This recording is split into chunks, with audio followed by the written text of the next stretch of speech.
he will always be one of Chicago's most beloved sports stars. But now, weeks after his sudden death, Mr. Cub, Ernie Banks, is at the center of some pretty serious drama. Now, it wasn't until after Banks died on January 23rd that his family, including his 4 children, found out that they were left out of his will entirely. Banks instead left everything to his caretaker of over 10 years, Regina Rice.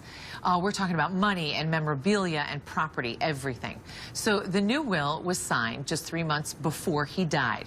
Dementia was listed as a contributing factor to his death. So Ernie's family is saying he was tricked. Now, adding more intrigue to the saga, no one is totally sure now where Ernie's body actually is. And there is a fight over what will happen to that as well. So to kind of help us sort this whole thing out is a lawyer and estate planning expert, Lindsey Markus.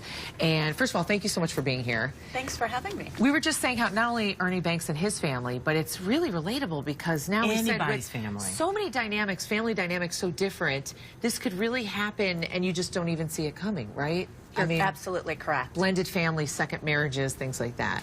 All right.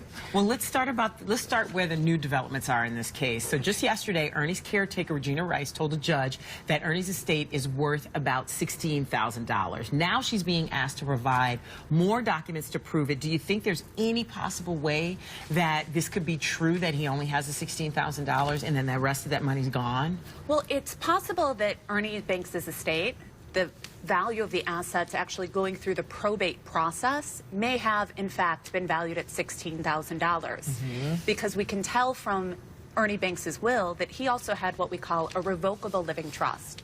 So the value of assets outside of his estate could be far in excess of that. Ultimately, though, the judge just asked for a full accounting of both the estate and the trust. So we'll get more. So the trust exists outside of the estate. Exactly. But it's revocable, which means that it could change, correct? So it's revocable during his lifetime, but the trust becomes irrevocable upon death. And that makes sense because once you're gone, you don't want someone to be able to go in and change the terms of your documents. Got it. Okay. All right, let's talk about the body, too. Okay, so there was a big farewell parade here in Chicago. Ernie was supposedly buried near Wrigley Field. That's what we all thought. And then Ernie's, the body now, according to reports, is not there. And now they're also saying that Ernie's caretaker wants it cremated. His estranged wife doesn't. She's filed legal action to keep that from happening. So who gets the final say in someone's body and where the final resting place is? Yeah, so Illinois has a special statute that we actually call the disposition of remains statute. Not very uplifting, I know. Yeah, wow. But it provides indication as to who gets to make these decisions. And Illinois actually has a separate form that people can fill out, providing notice to your different family members of what you want to do with your body at the time of death. So if there's a form, the courts generally tend to look to that written document. Absent that form, next in line is the executor, who in this case is Regina Rice. And after the executor is then the spouse. So the Banks family, you know, is trying to have the most recent will thrown out. So whenever there's a question, that's when we have to go to the court. This is the whole thing, because the executor, if there's, you know, questions over who that is, then this is where the whole problem is. Which brings me to this. Since dementia was a factor in his death, a contributing factor, and the will was only changed 3 months ago, it's not like dementia shows up like that. How does that play into that changing of the will and making her the executor? Because if they throw that will out, then she's no longer the executor. And then the wife, they were estranged, but they were still technically married. A lot going on. So interestingly enough, the threshold for whether or not someone has the ability to enter into a will is what we refer to as testamentary capacity.